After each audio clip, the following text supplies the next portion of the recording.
Bonjour. Lorsqu'on regarde avec les immenses télescopes les galaxies qui remplissent le ciel, on constate, et les savants l'indiquent, que aucune n'a la même forme que l'autre. Chacune est tout à fait unique. Et on peut dire de la même façon que ce qu'on voit dans le ciel physique, eh bien n'est qu'une image finalement de ce qui se passe dans le ciel spirituel. Chaque âme qui habite l'éternité est absolument unique et parmi ces âmes, celle qui brille le plus, on doit le reconnaître, ce sont celles qui ont réussi à imiter le plus les qualités secrètes du cœur de la Trinité, à savoir l'humilité et l'amour uni. L'amour qui consiste à s'unir à Dieu et à cause de Dieu à aimer son prochain. L'humilité qui consiste à se faire plus petit que son prochain, à mettre au-dessus de soi son prochain. C'est ainsi que Dieu agira avec nous.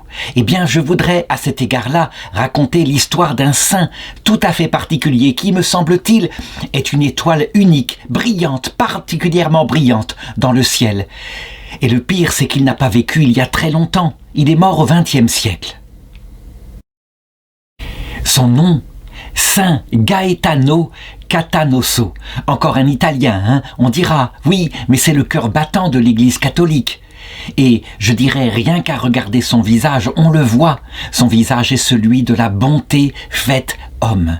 C'est un mystique, hein, donc qu'on ne soit pas surpris. Son cœur s'était enflammé pour le Seigneur, et c'était en fonction de cela que, jaillissant en source vive de son cœur, il avait exercé durant sa vie toute la miséricorde. Voilà ce que dira le pape Jean-Paul II à propos de lui, lorsqu'il le béatifiera. La messe quotidienne, l'adoration fréquente du Saint-Sacrement de l'autel furent l'âme de son sacerdoce, et avec une charité pastorale ardente et inlassable, il se consacra à la prédication, à la catéchèse, à la confession, et puis à l'attention aux pauvres, aux malades, à la maturation des vocations sacerdotales. N'en jetons plus, hein, on peut le dire. Il est l'image, je crois, l'une des images les plus parfaites de ce qu'a été Jésus. Alors regardons d'abord son origine, parce que souvent, il y a derrière ce secret, le secret de tel cœur, un père et une mère qui ont communiqué leur ferveur, et c'est son cas. Il naît en Sicile, à Corio di San Lorenzo, dans l'archidiocèse de Reggio. Voici une carte qui indique l'endroit. Il naît en 1879, son papa Antonio et sa maman Antonina Tripodi sont des fervents chrétiens, des agriculteurs simples, mais qui lui communiquent la profondeur de leur foi. Et donc, tout de suite, il adhère à cela. Il a découvert son trésor, et je parle bien dans son enfance. Son baptême, certes, est là, et ses parents doivent devoir prier avec lui, comme ils le font pour leurs petits-enfants, mais sa confirmation, et il le demande à ses parents, et ses parents le bénissent de rentrer au petit séminaire de Reggio, en Calabre. Il faut savoir qu'à cette époque-là, il y avait une technique qui était utilisée par les prêtres. Les jeunes vocations ou ceux qui sentaient une vocation poindre dans leur cœur, on les accueillait dans des écoles tout à fait orientées pour les développer, pour les entretenir et pour qu'elles aboutissent.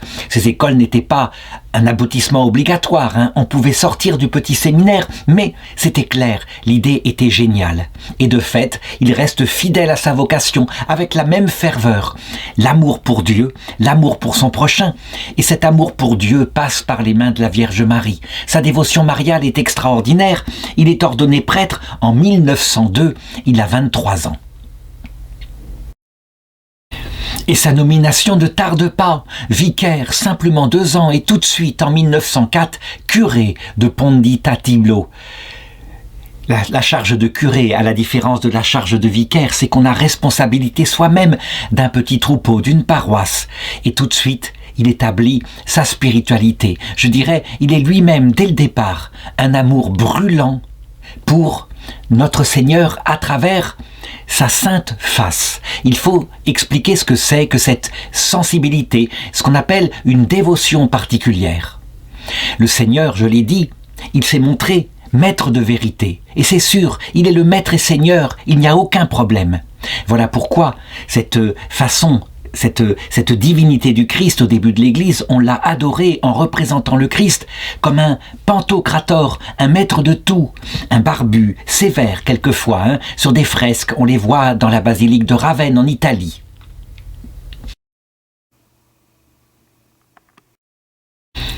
Ce n'est que peu à peu, en se fondant dans le Christ, en méditant sur le mystère de sa croix, que l'Église a fini par pénétrer davantage dans ce qui constitue le secret de son cœur, le secret au sommet. Bien sûr qu'il est le Maître tout-puissant, mais ce n'est pas ça qu'il est venu révéler. Ça, il l'avait révélé dès l'Ancien Testament. Son amour, et un amour empli d'humilité. Il faudra du temps pour découvrir que cet amour est empli d'humilité. Saint Thomas d'Aquin, quant à lui, il dit « Ah non, le Christ, on ne peut pas lui attribuer l'humilité. Ce n'est pas possible, il est Dieu. On ne peut pas attribuer à Dieu un adjectif qui l'abaisserait par rapport aux autres créatures. Il faudra le 19e, le 20e siècle pour réfléchir et se dire que, d'accord, admettons, mais dans ce cas-là, eh bien, c'est le pendant de l'humilité parce que il s'avère que Dieu, dans sa Trinité, chaque personne met l'autre personne qui est pourtant absolument semblable à elle, au-dessus d'elle-même. On le voit bien avec Jésus quand il dit « Le Père est plus grand que moi ». Saint Thomas d'Aquin aurait dit « Mais non, il parle au nom de son humanité ». Et au XXe siècle, on dira « Une humanité, une nature humaine, ça ne parle pas. C'est la personne de Jésus qui dit cela. » Ce qui veut dire que lui, qui est identique au Père, et ça c'est un dogme absolu, il met le Père au-dessus de lui parce qu'il n'existe que par le Père. Il l'a révélé à la croix, en choisissant une mort d'esclave pour des gens qui lui crachaient dessus.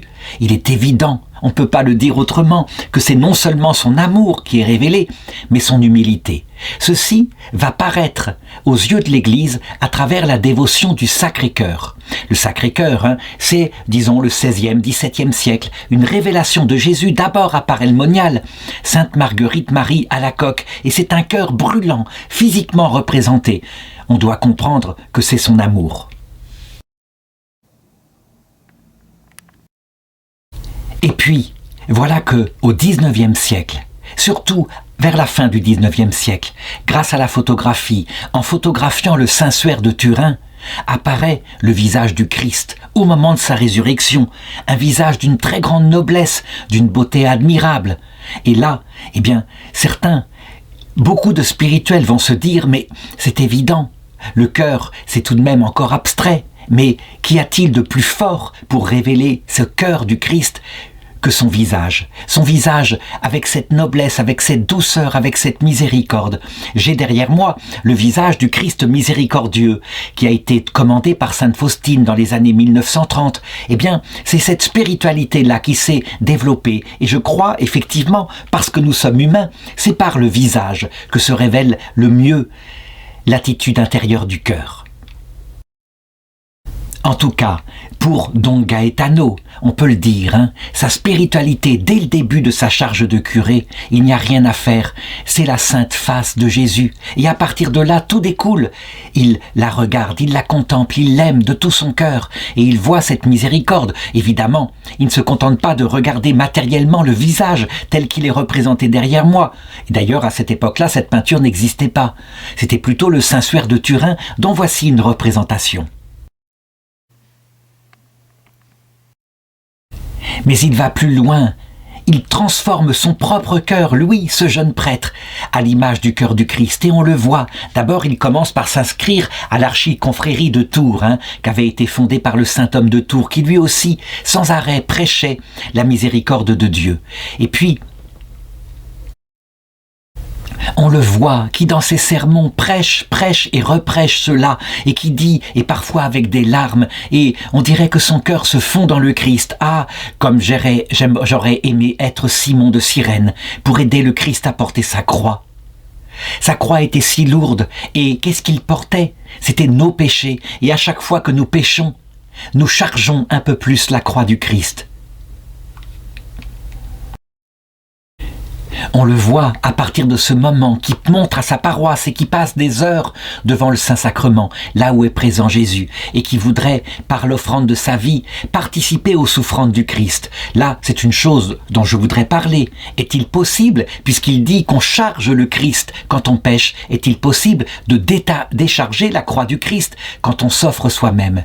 La réponse est oui, bien sûr, parce que le Christ, il est Dieu, il est au-delà des temps, il est mort une seule fois il y a 2000 ans. Mais toute l'histoire de l'Église était devant ses yeux. Et donc, quand quelqu'un, maintenant, décide d'offrir un petit sacrifice, ou une prière, ou sa souffrance, de l'offrir au Christ pour le décharger de sa croix, le Christ est soulagé il y a 2000 ans. Tout cela se passe au-delà du temps. Évidemment, le Christ, il regarde dans un seul regard, qui est un seul instant, l'humanité qui, elle, se développe à travers le temps. Et donc, on le voit, qui exerce sa compassion par rapport au Christ il y a 2000 ans. Et puis, par rapport au prochain, là, les gens vont en témoigner dans sa paroisse. C'est un cœur extraordinairement miséricordieux. On pourrait le dire, un cœur de père, un cœur de chair, jamais une condamnation, la bonté faite chair. Les gens, du coup, avec un tel curé, qui n'est que bonté, ils n'ont aucune peur, ils viennent vers lui, ils peuvent se confesser, raconter tous les péchés qu'ils ont commis. Ils savent qu'il n'y aura pas de condamnation, mais des conseils judicieux et une aide pour pouvoir sortir du péché. Je voudrais donc parler, à partir de sa spiritualité, de la sainte face du Christ, voilà que se développe sa spiritualité de l'amour de son prochain. Et d'abord et en premier lieu, ses paroissiens, donc qu'il considère comme des âmes qui sont en chemin vers le salut, des âmes du purgatoire, on pourrait dire. En tout cas, il se tourne vers ses paroissiens. Il donne tout ce qu'il peut donner. Catéchisme, ça lui paraît le plus essentiel. La connaissance de Dieu, c'est la plus grande des richesses. Et puis, dévotion eucharistique et mariale. La Vierge Marie, à chaque fois qu'il le peut, il le dit. Il faut passer par elle. C'est tellement plus facile pour aller au ciel. Est-ce qu'il se contente alors de piété comme cela? Bien sûr que non.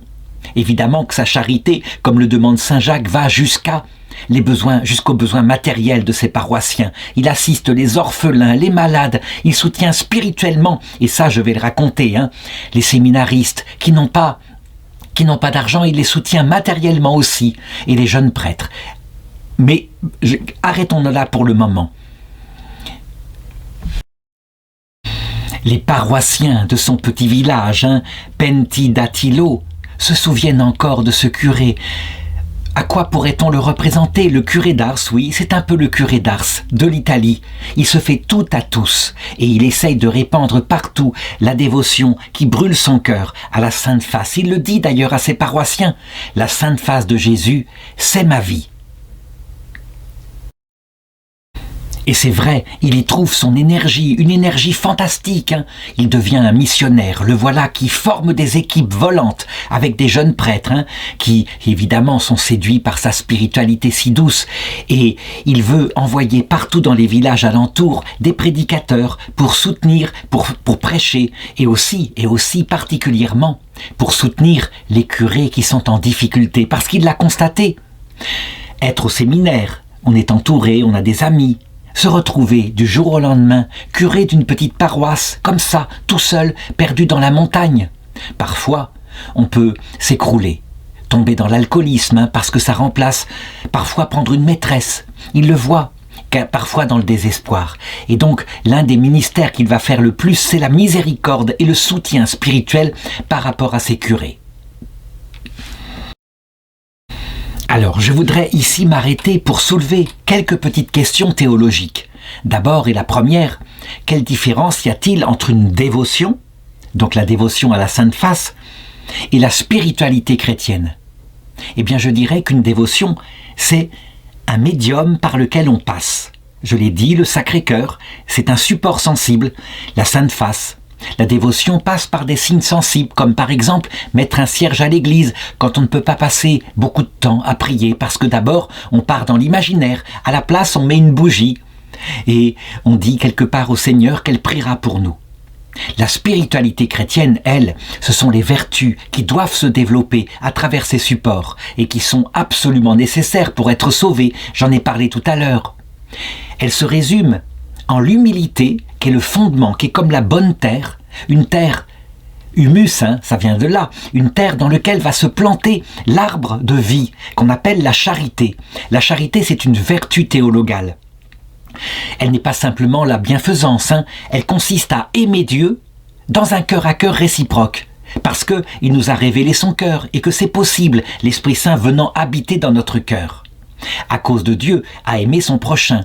On le voit, cette spiritualité, là pour le coup, elle est commune à tous les chrétiens. Elle produit, au niveau de l'arbre, des fruits. Les fruits étant l'application des commandements. On ne vole pas, on ne ment pas, on ne triche pas, etc. Mais, il faut le savoir, les fruits, appliquer les commandements, s'ils ne sont pas portés par l'arbre de la charité, lui-même planté dans la terre de l'humilité, ils peuvent transformer notre cœur en un cœur de pharisiens, c'est-à-dire de personnes qui se croient dignes du ciel et qui est profondément orgueilleuse, qui devra donc certainement être purifiée longuement au purgatoire. Elle n'a pas compris le cœur du cœur battant de la spiritualité chrétienne. Autre question. Quelle est entre ces deux dévotions, celle au Sacré-Cœur, développée tout au long du XVI, XVII, XVIIIe siècle, et celle de la Sainte Face, quelle est la plus grande des spiritualités? Eh bien, je dirais, elles se complètent, l'une conduit à l'autre. Évidemment que le but de tout cela, c'est de découvrir l'humilité et l'amour du Christ. Et donc, pour certains, ça passera par le Sacré-Cœur, mais on peut dire que le ciel, parce qu'il a utilisé tous les instruments voulant combattre l'hérésie principale de cette période-là, qui s'appelait le jansénisme, qui consistait à dire que le Christ, en réalité, n'avait été aimant et miséricordieux que l'espace de la croix, et qu'il était redevenu lui-même après un juste juge qui, instantanément, à l'heure de la mort et pour la moindre peccadille, mettait en enfer éternel les pécheurs. C'était une hérésie grave que l'Église a eu beaucoup de mal à combattre, mais qui faisait des ravages. Eh bien, le ciel s'est servi de plein d'autres supports dévotionnels, comme par exemple l'enfant Jésus, le tout petit enfant, parce que lui, comme roi de gloire, s'il est un enfant, on aura du mal à croire qu'il est un maître impitoyable. Le Christ est aussi passé par la Vierge Marie, en effet, la maman, celle qui est douce, celle qui est silencieuse. Comment croire qu'elle pourrait se transformer en une reine abusive? C'est quasiment impossible. Eh bien, malgré tous les efforts du ciel, le jansénisme a perduré. Et je dirais, il pourrait revenir, il est présent en nous. Parce que, c'est vrai, à force de parler d'amour, blabla, comme me disait un prêtre, on a besoin de repères solides et donc de vérités sur lesquelles on puisse s'appuyer. Il n'a pas tort, il faut la vérité. Mais la vérité sans amour est comme un glaive qui tue. La prédication du père Gaetano Catanoso était clairement celle de la miséricorde, quelques phrases tirées de ses sermons. Si nous voulons adorer le visage royal de Jésus, nous le trouvons dans la Sainte Eucharistie, où, avec le corps et le sang de Jésus-Christ, se cache sous le voile de l'hostie le visage de notre Seigneur. Et il développe et il dit, regardez, comprenez, il se fait petits morceaux de pain pour descendre dans notre estomac, pour aller dans notre cœur. Ça ne peut pas être autrement que de l'amour, cela. Évidemment, avec un tel prêtre, forcément, les saints reconnaissent les saints, et donc très vite il entend parler d'un prêtre un peu plus âgé que lui, qui devient son ami intime, son ami spirituel, Saint Louis Orionnet. C'est un homme qui était né en 1872, qui est mort, lui, en 1940, donc tout de même ils sont contemporains, et on peut le dire. Ce fils spirituel de Saint Jean Bosco, l'apôtre des enfants du côté de Turin, eh bien, il était devenu un prédicateur de feu dans toute l'Italie et il s'était laissé guider, devenant presque, on peut le dire, c'est Jean-Paul II qui le dira plus tard, un nouveau Saint Paul. Donc ils se lient, ils deviennent amis intimes et dont Luigi Orionnet lui suggère, parce que évidemment il le constate, beaucoup de jeunes filles sont profondément attirées par la spiritualité de Don Gaetano. Pourquoi, alors qu'elles veulent se consacrer à Dieu, pourquoi ne créerait-il pas une sorte de congrégation? Il en a le pouvoir et l'Église, elle le reconnaîtra sûrement, une congrégation centrée sur l'adoration de la Sainte Face de Jésus. Là encore, il faut que je m'arrête un instant. Comment se fait-il que des jeunes filles étaient particulièrement attirées par le message de Don Catanoso? Eh bien, la réalité, c'est qu'on le sait. Les femmes, sous ce rapport-là, sont le chef-d'œuvre de Dieu. Ce n'est pas pour rien que le démon, dès le début de l'humanité, s'est attaqué à Ève. En effet, leur cœur est beaucoup plus connaturalisé au mystère de la révélation de l'amour, parce qu'elle porte la vie.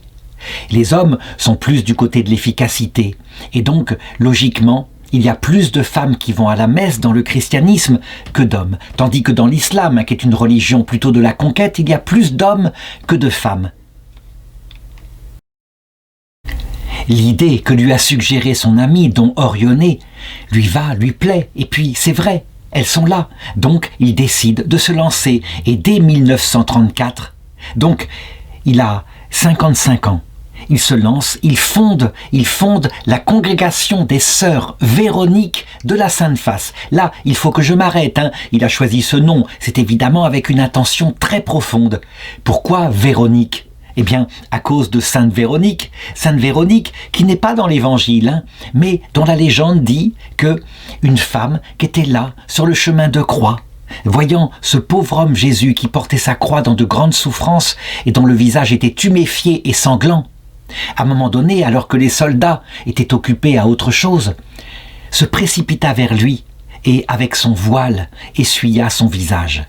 Et ensuite, chassée par les soldats, quand elle revint à sa maison, elle eut la surprise de trouver sur son voile le visage du Christ qui s'était imprimé. En réalité, probablement, est-ce légendaire, ne serait-ce que parce que Véronique, en latin, ça vient de vera icona, la vraie icône, le vrai visage du Christ, et que probablement, c'était parce qu'on exposait au début de l'Église le Saint-Suaire de Turin, en tout cas la partie supérieure avec le visage, qui était peut-être plus visible que maintenant, et que du coup, la légende disait que c'était le voile de Sainte Véronique. En tout cas, il y voit là une spiritualité. Vraiment, elles deviendront, si elles veulent bien adhérer à la congrégation qu'il veut fonder, des Véroniques. Elles essuieront le visage de Jésus par leur prière, par leur amour, par leur miséricorde. Et tout de suite, il leur donne la mission qu'il l'a motivé depuis le début de son sacerdoce. Il leur dit « Vous devez vous rendre dans les endroits les plus isolés et les plus abandonnés, où les autres congrégations refusent d'aller. Votre mission consiste à récolter les épis abandonnés par les moissonneurs. » C'est une phrase essentielle. Et puis, il leur dit aussi « L'une des premières missions que je vais vous confier, c'est d'aller dans les villages où il y a un curé qui est au bord du désespoir. Et là, vous devrez lui proposer vos services et vous installer dans la paroisse pour le soutenir dans son apostolat, pour qu'il retrouve la plénitude de son sacerdoce. » Il suffit, à cette époque-là, de regarder le visage qui était devenu Gaetano Cattanozzo pour se rendre compte, rien que par la photo, la miséricorde qui devait rayonner de son cœur. On ne pouvait pas avoir peur d'un tel homme. Sa congrégation sera donc d'abord et avant tout une congrégation contemplative, et puis dans l'action, immédiatement, la catéchèse, la charité envers les endroits les plus pauvres, j'en l'ai montré. Il a le projet à cette époque-là de construire un sanctuaire en Italie qui serait dédié à la Sainte Face. L'idée lui est venue. Il a vu un laïc, par exemple, qui du côté de Pompéi, dans le sud de l'Italie, autour de Naples, a construit lui aussi, avec son énergie, un sanctuaire. Mais il n'aura pas le temps de le réaliser.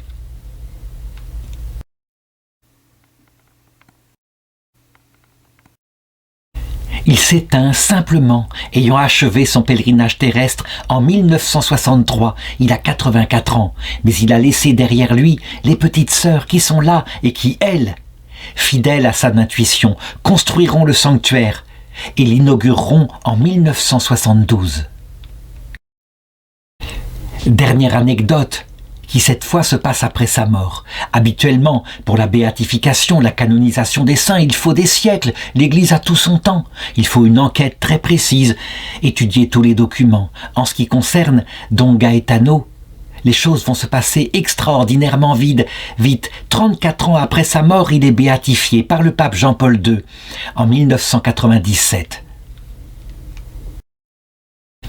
Et le pape Benoît XVI, ce sera d'ailleurs sa première cérémonie de canonisation.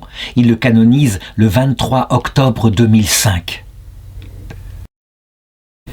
À l'occasion de ces événements, son corps trouvé intact, comme l'aiment les Italiens, va être exposé dans une église avec, au-dessus de ce sarcophage en verre où il attend la résurrection, le visage de la Sainte Face qu'il avait adoré toute sa vie.